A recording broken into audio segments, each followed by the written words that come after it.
Welcome back to Stay Ahead. This is pillars 4 and 5 of a 5-pillar interview framework for cybersecurity auditors. If you got the first 3, foundations, frameworks and standards, and audit control and testing, you already know the technical side. Today we are covering the 2 pillars most candidates underrate: the soft skills. The soft skills that actually get you hired, and the certifications that get you noticed. This series is sponsored by Audit.site, a GRC platform tool built for audit teams. Let's get into it.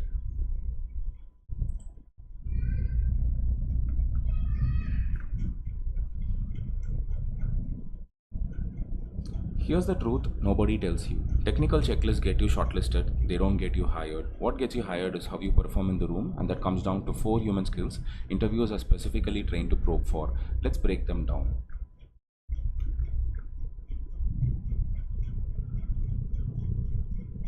Every behavioral question in a cybersecurity audit interview, no matter how it's phrased, maps back to one of the 4 traits. 1. Analytical thinking and problem solving, breaking down complex systems and connecting technical findings to business risk. 2. Attention to detail, catching the one misconfigured control or missing evidence log that changes the entire audit conclusion. 3. Communication with non-technical stakeholders, translating technical risk into a language a CFO or a board member can actually act on. Ability to work under pressure, holding deadlines and defending your findings when you're getting pushed back. Let's go deeper on each one. Analytical thinking and problem solving, turning raw evidence into a defensible audit conclusion. Here's why it matters in the interview. You'll be handed messy, incomplete evidence, logs, policies, screenshots, and you're expected to spot the gap between what a control claims to do and what it actually does. Interviewers test this with scenario questions like, here's a firewall rule set.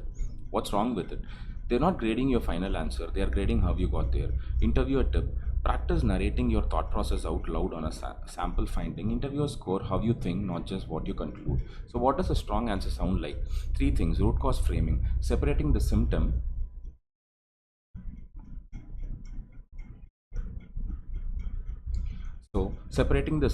underlying control failure, and the business impact. A structured walkthrough using a clear method like risk, control, test, instead of jumping to conclusions, and handling ambiguity calmly, asking clarifying questions when evidence is incomplete instead of guessing.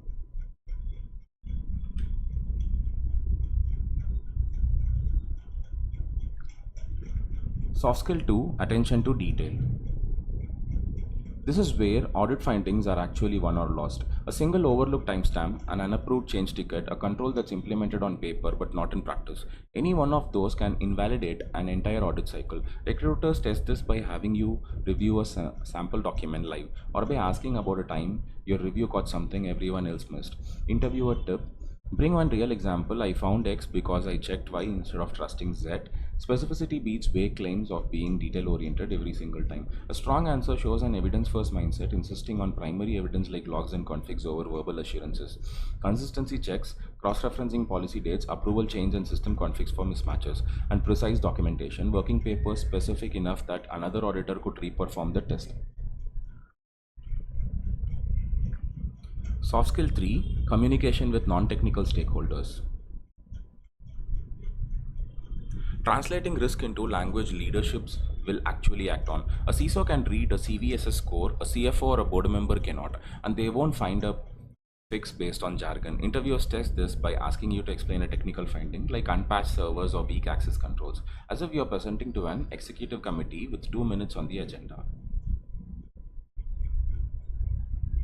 Interviewer tip: ask the interviewer to role play it. Explain the finding as if I am the board. That's one of the most common live tests in senior auditor interviews. What works? Leading with business impact. Opening with what could go wrong and what it cost before any technical detail. Avoiding jargon by default. Translating CVEs, CVSS scores, and control IDs into plain risk-based language and tailoring the message. Adjusting depth and tone differently for engineers, executives, and auditees. Slide 7. Ability to work under pressure. 4th, the ability to work under pressure, staying objective when deadlines and pushback collide. Audits run on fixed regulatory timelines, and your findings are often contested by the very teams you're auditing. Interviewers want proof you can hold your professional judgment steady, defending a finding to a defensive stakeholder or delivering under a compressed closeout deadline without becoming combative and without caving. Interviewer tip: use the STAR method for pressure test questions. Situation, task, action, result, and make sure that result is measurable, not just it worked out. Strong answers hold the line with evidence, defending findings by pointing back to evidence, not opinion, when challenged. They manage competing deadlines, prioritizing their highest risk areas first when time is compressed, and they separate conflict from criticism, keeping auditee relationships professional even after delivering a tough finding.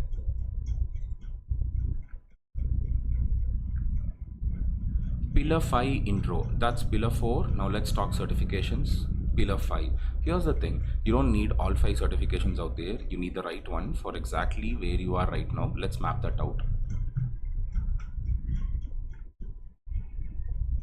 This is your roadmap, matching your career stage to the certification that actually moves the needle in an auditor interview. If you're at the foundation or entry stage, CompTIA Security Plus proves your baseline literacy in core security concepts before you move into anything audit specific. Early on, technically, CEH or CPENT lets you speak credibly with the teams you're auditing. Offensive security and exploitation knowledge. Early in the audit track specifically, ISACA's Cybersecurity Audit Certificate is your purpose-built bridge into audit-specific interviews. Mid-career, ISO 27001 lead auditor signals you can run an audit, not just support one. And at the established gold standard level, CISA is the single most requested credential in auditor job postings. Full stop. Let's go through each one.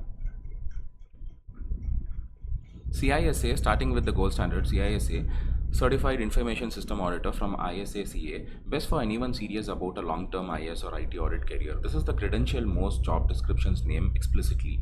It covers 5 core areas: the information systems auditing process, governance and management of IT, information systems acquisition and implementation, IS operations and business resilience, and protection of information assets. Why interviewers ask about it? CISA signals you already speak the audit language fluently. Expect questions pulled straight from those 5 domains, especially around control, evaluation, and governance. Preparation tip: even mid-prep, mention CISA domains by name when you answer. It shows structured study, not just job experience. ISO 27001 lead auditor for information security management system, best for auditors who want to lead external or internal ISMS audits, not just support them. Core focus: planning and scoping an ISMS audit, leading audit teams and interviews, non-conformity reporting and corrective actions, and certification body and accreditation process. Why interviewers ask about it? This certification is what separates can perform audit steps from can run an audit. Expect scenario questions about handling a defensive auditee or a disrupted non-conformity. Preparation tip: be ready to describe the full ISMS audit lifecycle end to end, from the opening meeting to the closing report, not just individual controls. Cybersecurity Audit Certificate, best for candidates early in the security career who needs a recognized baseline before specializing in audit. Core focus: threats, attacks, and vulnerabilities. Core focus: cybersecurity audit fundamentals, cyber risk identification and assessment, security controls testing, basics and reporting, cyber risk to auditees. Why interviewers ask about it? This is the bridge credential. Interviewers see it as proof you understand audit thinking applied specifically to cybersecurity, not just general IT audits. Preparation tip: use it to explain a career pivot, something like I moved from security engineering into audit, and this security certificate formalized that shift. CompTIA Security.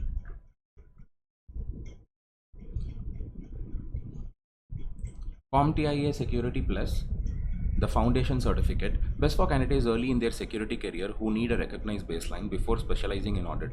Core focus: threats, attacks and vulnerabilities, architecture and design fundamentals, identity and access management basics, and risk management terminology.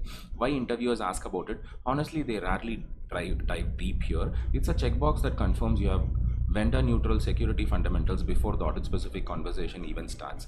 Preparation tip: don't over index on this one in interviews. Use it as a foundation reference, then pivot quickly to your audit specific experience. CEH CPENT, Certified Ethical Hacker or Certified Penetration Tester, best for auditors who want credibility when reviewing technical controls, not to become a pen tester but to understand one. Core focus: attacker methodology and mindset, vulnerability exploitation techniques, understanding technical findings from pen test reports, and bridging offensive and audit teams. Why interviewers ask about it? It shows how you can evaluate a penetration test report critically instead of taking it at face value, a common gap for audit only backgrounds. Frame it as an understanding the attacker, not becoming a hacker. Keep the audit lens front and center in your answer.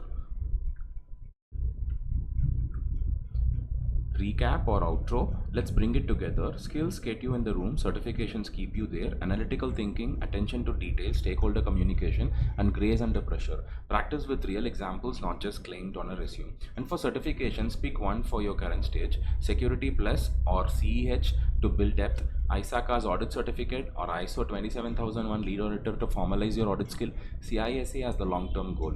Catch the full 5-pillar series here on Stay Ahead. This video is sponsored by Audit.site, the GRC platform tool built for audit teams. If this helped, like, subscribe, and drop your pillar 4 or 5 questions in the comments. Next up, putting it all together for interview day. See you there.